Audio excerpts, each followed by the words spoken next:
Há momentos na vida que parece que a gente perde totalmente a nossa base, o nosso fundamento e tudo desmorona, tudo que construímos. Parece que Deus permitiu que tudo aquilo que sustentava a nossa história fosse retirado de uma só vez. Relacionamentos que se rompem, recursos que acabam, planos desmoronam, portas se fecham, forças emocionais se esgotam e a sensação é de que nada mais faz sentido. Nesse período, a pergunta surge: quando? Nesse período, a pergunta surge quase automaticamente no coração: se Deus é bom, poderoso e amoroso, por que Ele permite que tudo desmorone primeiro? A Bíblia não foge dessa pergunta. Pelo contrário, ela encara com profundidade, verdade e esperança. E quando olhamos para as Escrituras sem religiosidade, nós percebemos que o desmoronamento nunca foi o fim da história de quem andava com Deus, mas quase sempre foi o começo de algo muito maior, muito mais profundo e muito mais verdadeiro.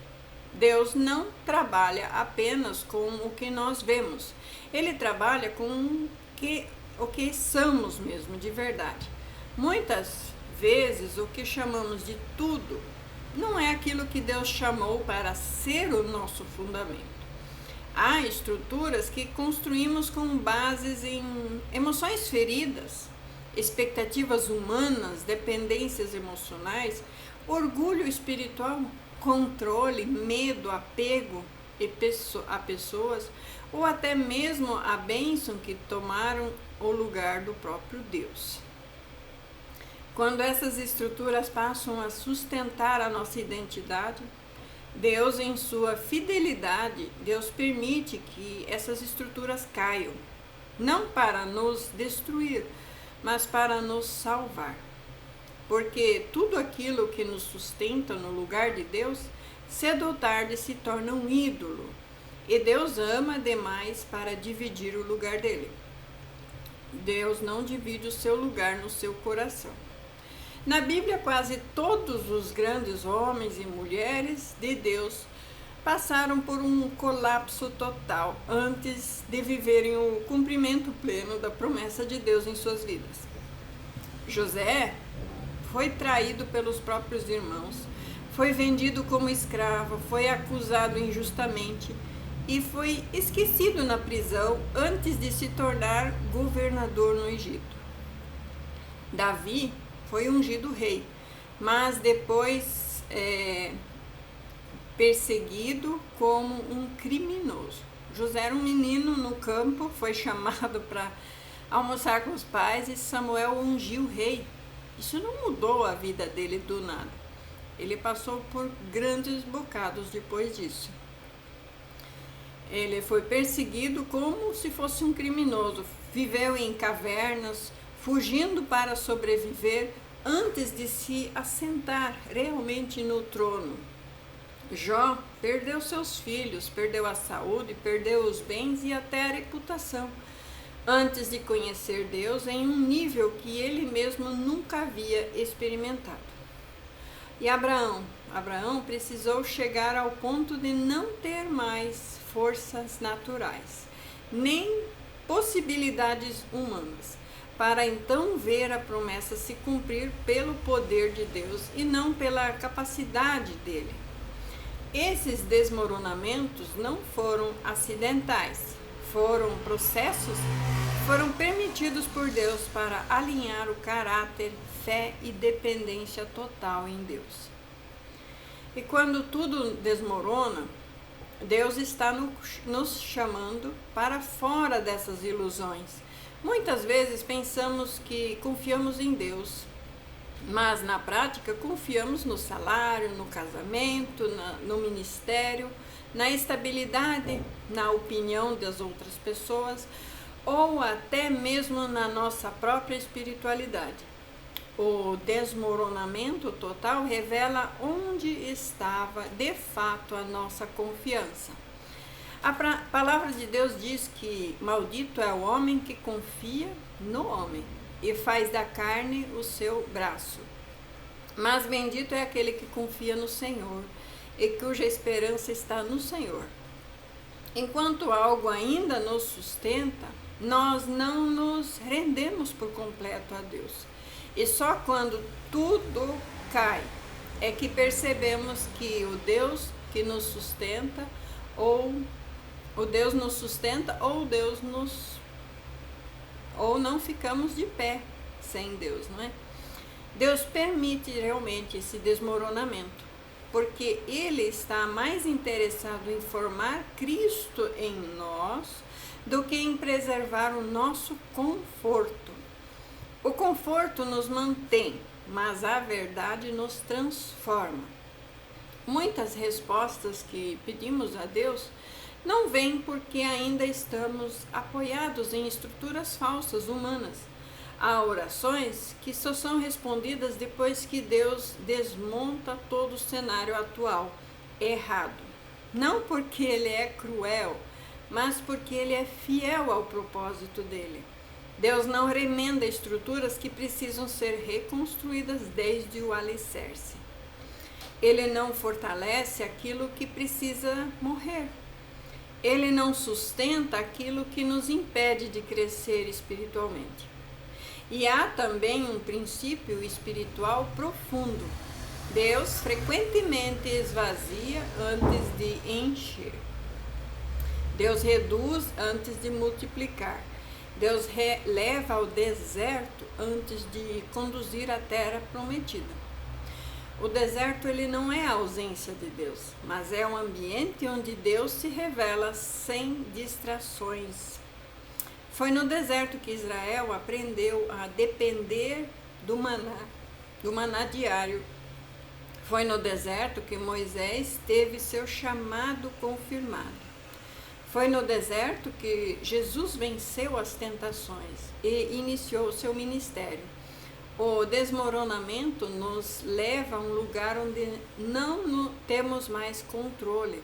E nesse lugar aprendemos a ouvir a voz de Deus com clareza. E quando tudo desmorona, Deus também está nos livrando de versões antigas, que nós mesmos, as atitudes, padrões, versões antigas de nós mesmos, como atitudes, padrões emocionais, reações, pecados ocultos, feridas não tratadas e crenças distorcidas, que só vão vir à tona quando toda a estrutura cair. Enquanto tudo está funcionando aparentemente perfeito, conseguimos mascarar muita coisa. Mas quando o chão some, o que está dentro aparece. E Deus não expõe para envergonhar, Ele expõe para curar. A Bíblia diz que Ele sara os quebrantados de coração e cura as suas feridas. Mas não há cura sem reconhecimento, e não há reconhecimento sem quebra. Muitas pessoas confundem o desmoronamento com o abandono de Deus. Mas a palavra mostra justamente o contrário. O Senhor está exatamente perto dos que têm um coração quebrantado. Quando tudo realmente desmorona, Deus está mais próximo do que nunca, mesmo que o silêncio pareça ensurdecedor. O silêncio de Deus não é ausência, é profundidade. Ele está trabalhando em camadas que os olhos não veem e a mente não compreende. Há processos espirituais que não fazem barulho, mas transformam tudo por dentro. Deus permite que tudo desmorone porque Ele quer mudar a fonte da nossa segurança. Enquanto nossa segurança está apenas nas circunstâncias, a nossa fé é instável.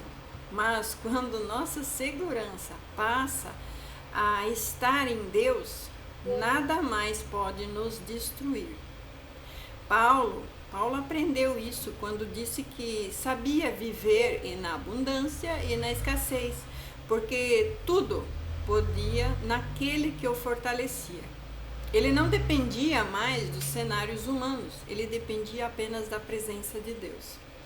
E outro motivo pelo qual Deus permite o desmoronamento é para nos reposicionar.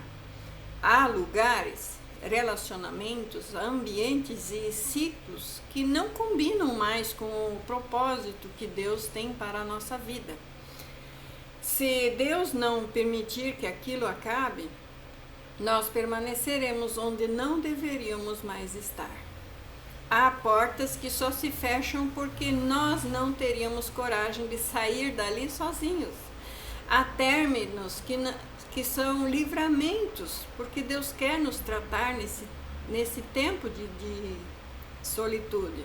Há perdas que são para a nossa proteção. Há quedas que nos impedem de continuar subindo na direção errada. E quando tudo desmorona, Deus também está nos ensinando a obedecer e não apenas a entender.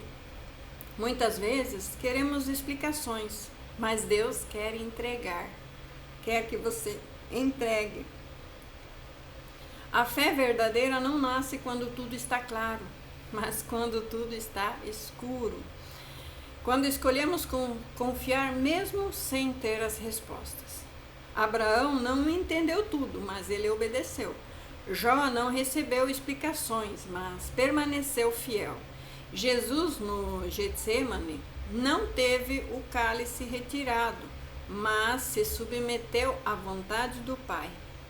Então há um nível de maturidade espiritual que só é alcançado quando tudo escolhemos que só é alcançado quando escolhemos confiar no caráter de Deus acima de todas as circunstâncias que vivemos. E esse nível é assim, entre tudo e nada eu fico com Deus. O desmoronamento também revela quem Deus realmente é para nós. Se ele for apenas um meio para alcançar as coisas, quando tudo cair, nossa fé vai cair junto. Mas se ele for o nosso tudo, mesmo quando tudo vai embora, ele vai permanecer sendo suficiente para nós. Davi disse que ainda que seu pai ou sua mãe abandonassem, o Senhor o recolheria. Essa é a fé que nasce no meio do colapso. Uma fé que não depende dos resultados, mas de relacionamento com Deus. Depois de que tudo isso desmorona, Deus constrói de forma diferente. O que ele edifica depois não é sustentado pelas emoções, pessoas ou circunstâncias, mas é sustentado por convicção, obediência e intimidade. Jesus falou sobre a casa construída sobre a rocha. A diferença entre a casa que cai e a que permanece não está na tempestade, mas no fundamento. Deus permite a tempestade para revelar onde a casa foi construída. E se ela cair, ele não abandona o construtor. Ele ensina a construir outra melhor. Se hoje tudo parece ter desmoronado, saiba, isso não é o seu fim. É um chamado, é um convite à rendição a Deus, à maturidade em Deus, à profundidade e na dependência total dele. Deus não desperdiça dores. Não há lágrimas que ele não recolha. Não há noites escuras que ele não use para gerar luz. O mesmo Deus que permite o desmoronamento é o Deus que promete fazer novas todas as coisas. Ele fere, mas também cura. Ele permite a perda, mas também restaura. Ele derruba o que é falso para estabelecer o que é eterno. No tempo certo, você perceberá que o que caiu precisava mesmo cair. E que se não tivesse desmoronado, você nunca teria conhecido Deus de forma que conhece agora. O desmoronamento não é um sinal de que Deus falhou, é um sinal de que Ele está trabalhando profundamente Porque quando Deus decide fazer algo novo, Ele começa pelo fundamento. E às vezes, para construir algo eterno, tudo precisa desmoronar primeiro. Essa é a mensagem que eu tenho para hoje. Fiquem na paz do Senhor, em nome de Jesus Cristo.